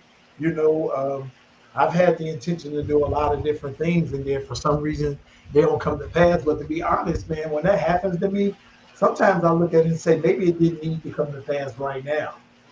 You know, maybe the timing is not right. I believe that things, happen when they're supposed to. And as much as we try to will things to happen, sometimes when it doesn't, you need to take two steps back and revisit a little later when you can give it all that you got. And so there's been a few things that I started to do at the beginning of this year that I just changed my mind about and said I'll do it later. My sister didn't really agree, neither did my wife, because my sister does all of my graphics for Chevalier. And she didn't really agree, but later on she understood after she saw some of the things that I went through. Good thing you didn't start this because you wouldn't have saw it through. And I was like, exactly. I didn't know that at the time, but if I start running into a lot of unnecessary resistance, man, I'll put something on the back burner and move on to the next thing and revisit it. Yeah, that's really all you can do out there. I was supposed to have a guest on tonight, and I didn't hear anything back. Didn't respond to texts or emails, DMs, and I'm just like, you know what? The show's got to go on. Right on. Yeah, I don't have a problem with you pulling me out the potato sack, man, shaking the dust off of me. And, but you're one of my favorite guests and one of my favorite people to have on. So I want to put out good content for the people out there. And yeah, I could probably do a show by myself. But I think the show's better when I bring on somebody who's a good personality, who's a good guest, who I know is going to provide good food for thought for people and is going to provide great context. And, people who are watching the show are going to leave here at least with a bug in their ear about things that they didn't think about or are now going to think about out there. And that's my whole goal on this is let me put out good content for people. And you're good content. And I want to have you on, man. I love you, and I love what you do. I love you too, man. I love you too, man. I mean, let me tell you something. If I didn't know that I had a true friend I knew after PCA, and I came back, I told my wife, I said, let me tell you something. There were a couple moments at PCA that really stood out for me being there, but the highlight was all of the time that you and I, because we kicked it sun up to sundown. I mean, that last night I was there, me and you, we started first thing in the morning, and we didn't end our night till about 3:30. Shit, I was holding on to the invisible wall when we left. We left it. I was just holding on to that wall. I'm like, the wall's gonna hold me up, but I'm walking in the middle. So hey. But that first night though. The first night, you was like, I'm going to my room. And I was like, well, I'm going to my room. And so when I got back over, I was walking past 8 Lounge, going up to my room. And I see Nicki Minaj, Coco, the Cigar Madam, and her aficionada, Cigar Girlfriend. They were all standing in the hall. I come walking through there with my man bag, that Ray likes to call my purse. Yes, but your purse. With my bag, and I was looking through there, and all of a sudden they're like, come on, Chevalier, let's go. And I'm looking at my watch. They were like, you just in time. And we ended up going over to the Gatsby, which is right there across the hall. And we were hanging out with the guy from El Septimo. I forget his name all the time, the guy that owns El Septimo. And Cigar Love Affair and Jean-Pierre. And, it was a whole group of us in there. Damon came from Charlotte Cigar Week, man. Mimi was there. And let me tell you something. We had so much fun, and I was like, dude, he gonna see these pictures tomorrow. He gonna be like, dude, I hate you. When I went to my room, dude, I literally, we finished down there. It was like 4:00, man, and I went to my room, and I was just like, dude, I'm just gonna run through the shower, get in the bed, and get right back up. I gotta be out on the PCA floor early, It was crazy, but it was a great time with like-minded people. And I knew that when I left PCA that I had gained a forever friend in you. I thank you for the conversations and the vulnerability, man. I remember us just riding in the back of the Uber, man, and just kind of talking, and we had some really deep conversation, and I learned a lot. I learned a lot. I learned about seeing people for who they really are, not for what we think they are. I learned that about you, and I learned and gained such an immense amount of respect for you that night, that whole day. Like you and I, man, we just kicked it. We kicked it, and I told Ray when I got back, I said, man, Daniel's coming for Dallas Smoke Fest in November, and I said I'm gonna have something at the house because Ray and his wife always stay here, and I'm gonna have something, and I'm gonna have you and Mimi and some of you guys over. We just gonna kick it in the backyard. Bramble's gonna be flowing, Maisha, I know you're gonna be in town, so there will be a opportunity for you to come over and get a bramble as well that night. It's gonna be one of them nights when we do a Dallas Smoke Fest, or maybe an afternoon. I'm gonna do something at my house, and all you guys got to do is show up, and we'll do it in the backyard. It'll be November, but it'll be nice out, and we're gonna brambles and cigars and good times. Just an opportunity for some of us to come together and experience the Chevalier lifestyle, in my backyard where we smoke, sip, sing, and say. I know, and then I looked at the itinerary of some of the stuff and places we got to be at, and I'm like, man, I got to buy a wardrobe, man. They're like nice. I can't show up in my cargos and a hoodie. No. No, I gotta buy a dress-up shirt. I gotta pull the slacks off that. I'm like, all right, let me pull out these slacks. I put these slacks on, and I'm like, I can't wear these. Look, man, I'm going to have to take some time off work because let me tell you, that's going to be something. There's one of those events. They've got great events for Dallas Smoke Fest here. They're going to be at a couple of the key lounges, Blowing Smoke, Astute Gentleman, El Jefe Cigar Lounge, which is an amazing eclectic lounge in East Dallas. There's going to be Smoking Jacket. There's going to be a little something for everybody, but there's a club that's opening up a new place at the old Hard Rock in Dallas is where it's going to be like the whole coup d'etat. It's going to be the grand, grand event. And then at the Fairmont Hotel as well, which is the host hotel downtown, there's going to be events at those that are going to be amazing. A lot of the events are. You see Shawan from Heart of a Lion is in the comments because he's on the board for Dallas Smoke Fest. You're an ambassador. I'm an ambassador. Maisha's an ambassador. And one of the things I like about what they did, they brought people from all over for it. So I think it's going to be a great thing, but I am going to carve out some time within that time for y'all to come over to the house, and we're gonna kick it. We're gonna do some pre-gaming, or we're gonna do some gaming, but we're gonna do it over here at the couch. All right, now's where I need Michelle to be my stylist, like she was trying to do earlier. Not in my house. Look, no, just for these events. I'm just like, holy cow! I'm like, I don't put you in nothing tight. You don't trust me? No, I was just looking at the events, not the itinerary events. I'm like, man, I gotta dress up. I don't dress up. No, man, look, get you a button down, grab you a smooth polo. It might be a little cool. What's up, Fred? It might be a little cool.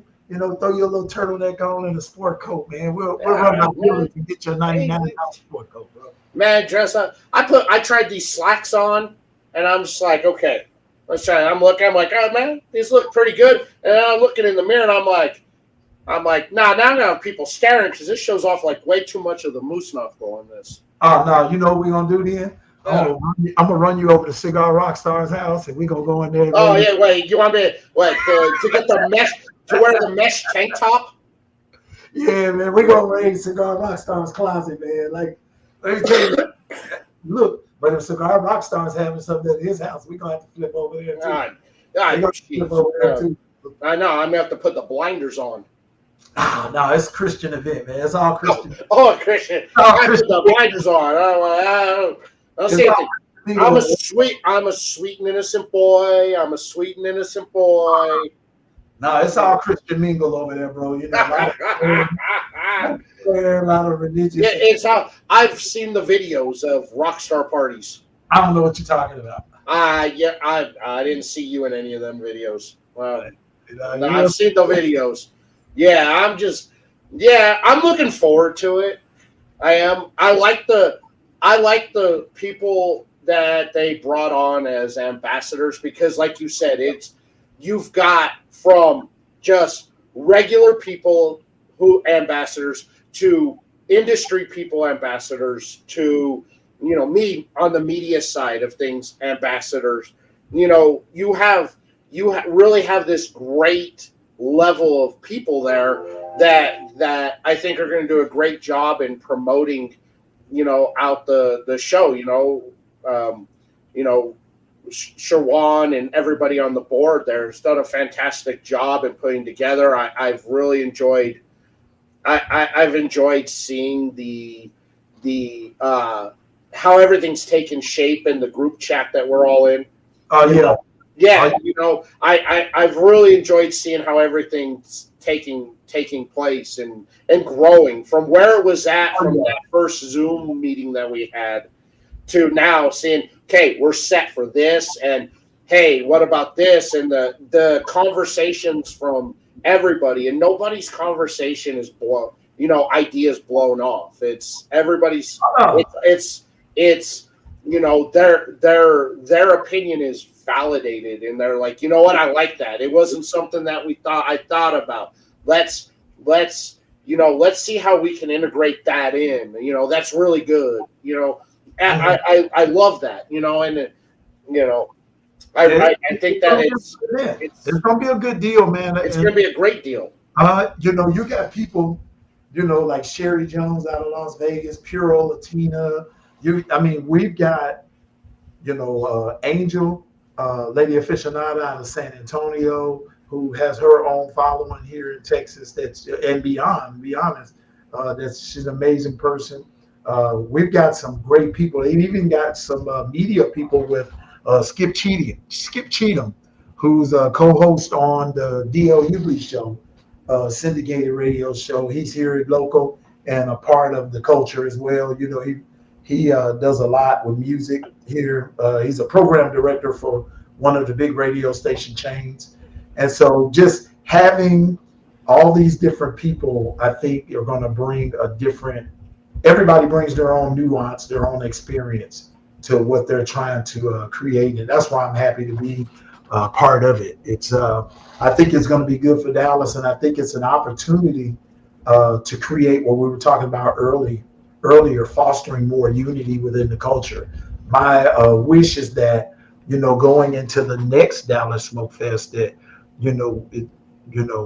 not saying they're not doing it now, because they are, marketing to everyone to try to be here. And I think that there's definitely going to be some opportunities with that. The board is an amazing collective of cigar and spirits people, man. It was, when Rockstar called me and asked me about it, it was an instant yes for me to want to be a part of it. I was like, I couldn't say no, because, I'm like, you know what? Yes. What can I do to help? And, I'm trying to do my part in bits and pieces out there, and we'll dig deeper into Dallas Smoke Fest in a couple of weeks when Nikki from Absolute Cigars is going to. You have Nikki on? Yeah, got Nikki on. We'll dig in a bit deeper, into Dallas Smoke Fest in a couple of weeks, and because now we're starting to get closer, and as we start getting close, as we get closer, I want to have more and more people who are involved with it come on and really help promote it more and more and more. We'll be doing some of the same with the conversations with Chevalier that are coming up. Since I got my boot on now, I'm feeling a little bit better, and I'm going to start working on that. I got to reach back out to Michelle. I see her in the comments, so I definitely want to have her on. Michelle, I'll reach out to you tomorrow. We can figure out when's going to be a good time. But I got a few people that I want to bring in. I'm definitely going to do a series of interviews with Dallas Smoke Fest people here at the house, and just to talk about what's going on. Shawan and I did one kind of impromptu thing here at the house a couple of weeks ago, and I went to put it on Instagram, and they wouldn't let me put it on there. Yeah. If you pre-record something, you're limited to 15 minutes. Yeah. You gotta do it live. There, you gotta do it live to go on, or you gotta post it up here on YouTube and then just post the link up there, so that way people can just come directly to where it's at. It's we're gonna do it again real soon. I think he told me the other day. He was texting me the other day. Keel was over here and he was texting, talking about, I'm coming next week. So probably next weekend, I think we're gonna do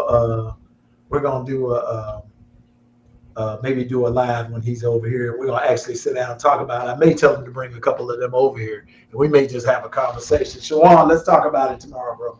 There you go. What's up, RS? Good to What's see up, RS? RS is everywhere, man. I know he is. I'm excited for what he's got coming down the pipe too, with him and his. Yeah. Him and the missus, man. They killing the game out there, dude. I can't wait till I can get back to really traveling so I can come out and support some of what they got going on. Yeah, I know RS in Charlotte. We kicked it. He came over to our Airbnb, and him and his wife drank brambles with us. And let's just say that was a great time. That's where I'm gonna leave that. We had a great time when they came. Yeah. RS and his wife are good people. And they're fantastic people. Him and his multiple personalities, Tupac, Biggie, all of them. He is he's a great dude, man. It is, and when I start booking for after I take my July break, coming back from that, I'm going to start getting more of the Dallas Smoke Fest people on. I'm going to, I really feel this is going to be one of those great cigar events that are out there, and I don't think it's something that just because it's a week, you don't have to be involved in the whole week. I think you can really kind of pick and choose which events you want to go to and what days you want to come into town. I mean, it's Dallas. Dallas is always a fucking party. Oh, yeah. Dallas is one of my favorite cities to go and visit. So, one, to be able to come into one of my favorite cities to go and party to, all right, that I was already sold on that. But to also be a part of something that's starting from its infancy, from the ground up, man, that's something I wanted to be a part of. And so I'm glad to see it, and I think it's going to be a great event. It is, man. I'm really looking forward to it. Yeah, I'm trying to navigate my work schedule so I can be there for as many days as possible, instead of just being like, I can only, I was like, no, I want to try and be there for as many days as possible. Well, we're going to make it happen, man. Like I said, that there is going to be I'm going to do something here at the house for a select group of people, and we're going to kick it in the backyard. We're going to smoke and we're going to drink brambles. Maisha knows she's one of them, and so do you. And I believe Arthur J. Buford is coming. I'm not sure. I don't know. I believe he's coming. I don't know if the legend's still in the chat or not. If you're still in the legend, I'll call him tomorrow and find out if he's coming. But if so, definitely want to have him. I'll follow up with Shawan tomorrow. I'm going to see maybe if he comes out this weekend, may have him and Nikki. We may just go ahead and do a live right here in the backyard. I know you there, Maisha. And her and my wife, they just got this thing, they just rock with each other. But I'm going to do a live, and maybe we'll talk about it a little bit here at the house. So I'll kind of let you know, towards the end of the week if we can pull that off. Yeah. There you go. Yeah. So it'll be good. And so if you want to know more about Dallas Smoke Fest, couple weeks we'll have Nikki on, and you definitely dig into more about what's going on and the events that are going on that. And I think it'll definitely be a good show. I think for people who are considering it or don't know about it, she'll definitely fill you in on all the details. Oh yeah, definitely. Man, I appreciate you having me, man. Like, anytime that I get an opportunity for me and you to just reconnect and have some conversation is It's always awesome, bro. You know, me and you, we got this thing, and Of course, bro. it's something that I appreciate and feel blessed by. You know, I love you and I respect you, man. And I think you're an amazing asset to the culture. You bring a different energy. You know, your energy is a true, honest, singular, one of a kind energy that you ain't gonna find nowhere else. Just like Michelle's, you know, just like a lot of people that are doing their thing in the culture, and that's all that we can hope for. And I'm thankful for all the support that you've given me, man, and everybody that the well wishers for me getting hurt. You know, I'm still alive and I'm feeling better. I don't know how I'm gonna feel later tonight. You know, it's 9:45 here, so by midnight my legs will probably be. But you know, hey, you know, I'm with it. This is the time now for you to, you've got that time available to you now to really put that focus in on where you need to be. I told you when I had my shoulder rebuilt, I don't know how to relax. And, going through that shoulder surgery really gave me the time and opportunity to build the foundation of what I was doing prior to this. I also built this entire lounge with one arm because I don't know how to relax, man. I was like, I got to do something. I don't know how to sit on the couch and not do something, man. I gotta be doing something, man. We're blue collar guys. We work with our hands. We build stuff. We tear stuff apart. We fix stuff.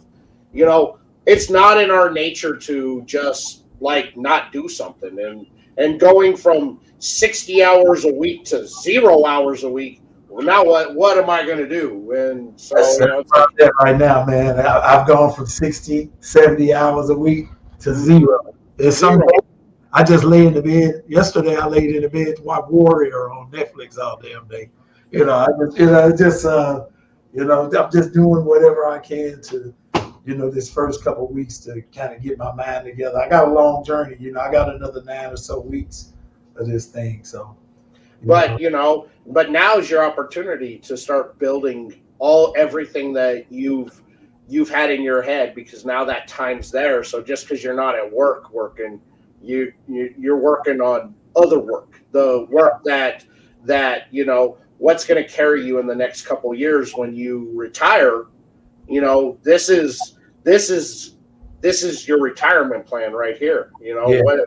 You take advantage of it, because these opportunities to actually build and grow don't come often for guys like you and me. It doesn't. These opportunities aren't there. So you take advantage of it, man. Take it, build, run with it. Everything that you've planned out in your head that you go, now's your time. Put it to paper. Is it feasible? Is it doable? Start reaching out, making those phone calls. You got that time now, so take advantage of it. I will, my brother. I promise I will. I'll be calling you soon. I got a couple of deals for you too, so I'll be calling you soon. I got to on a couple of things. That's right, man. You want to call me because you want guidance. You want guidance on something. You got an idea on something. You want to run it by. Call me, man. I'm not going to bullshit you. I'm going to. I know that. I might talk about, baby daddy life. Yeah. I need to see your medium shirt, but Yeah, nobody wants to see me in an ET and extra tight. All right, and nobody want to see that. Maybe I don't know. I bet there's a couple of out there that want to see you, buddy. They want to see you, buddy. Yeah, I just think that you to do it, man, because I had an idea for building this lounge, and I'm like, well, now here's the opportunity to do it. Let me go to Home Depot, get some insulation. We get drywall. How am I going to hang drywall up top of where, well, fuck it. I'll get on a ladder with one arm and carry them drywall up there. I'll get it. I did it. It was, but I had an idea and I ran with it and I did it. And I wouldn't, you know what? It was a good blessing because it made me slow down. I didn't have to focus on work. I didn't have to focus on what stresses me out.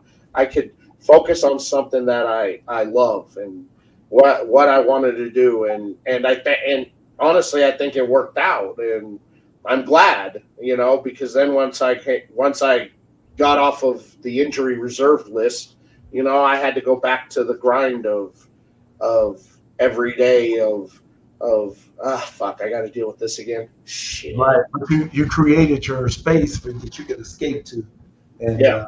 I'm working on the same right now. I got, hopefully by the time you guys get here, I'll be done with all of my projects in the back, and, we'll have the whole cigar oasis back there where we can do our thing and have a great time and just fellowship, man, just fellowship. And you and I got to plan a trip for me to come up there and visit you when time is good for you. Yeah, even if it's just a weekend, I'll come up there and stay a weekend up there with you, man, and just hang out with you. We got to do that. We talked about that. We got to make it happen. That's right. Enjoy the wind. And yeah, that's a song, man. You might not know there's a song called "Inherit the Wind" by Felder. It is. You're not going to know how to walk going back to Dallas after dealing with the wind up here. You're going to be You'll be walking like this. Yeah, man, I'm here for it, though. Man. Look, I can leave the heat and fight the wind. At least I'm not cooking. You can stay here and just have stagnant.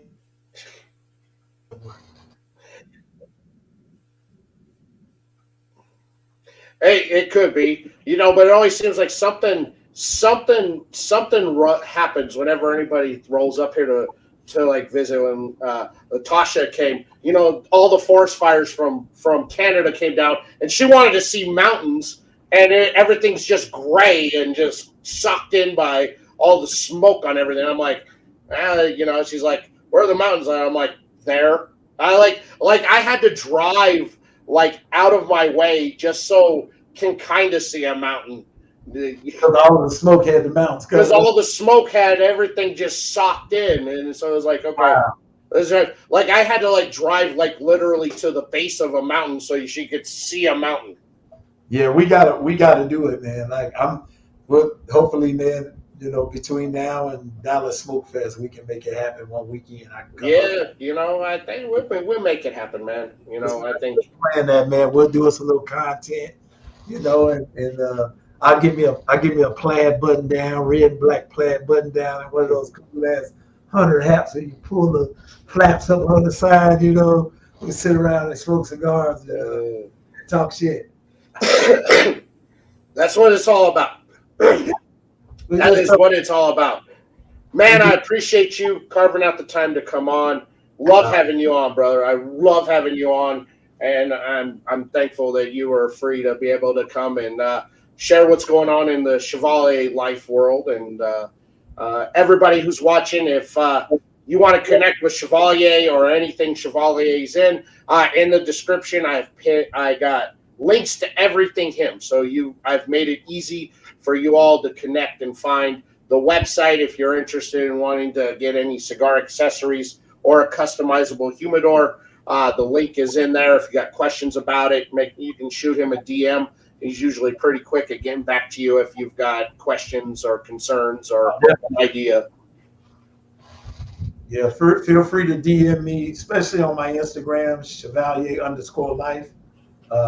Hit me up, check out the Thoughts of a Classic Man, Cigar Track of the Day. And hey, you know what? If you guys have requests or if there's something that you want to kind of talk about, shoot me a DM and let's talk about it. If you have a question about something, I got some time on my hands, so yeah, I'll do a live and talk about it. That's another way to kind of share those thoughts. So if there's, guys or ladies, if there's something you want to talk about, shoot me a DM.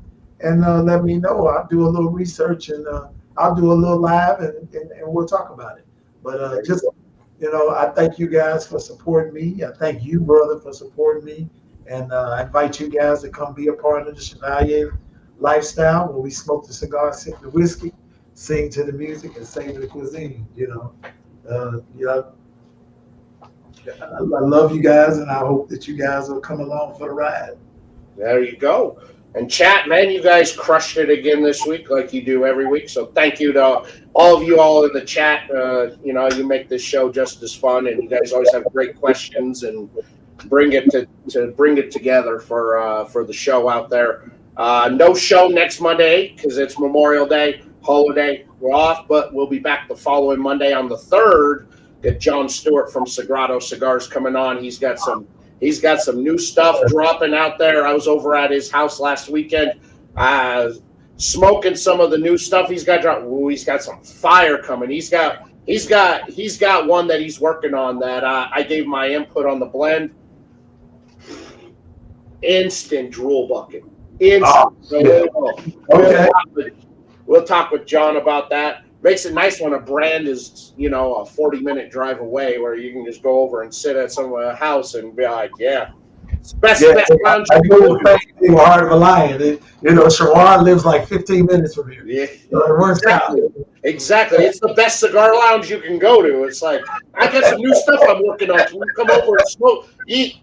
Bet, bro. You don't have to ask twice. I'll be there. I'll be there.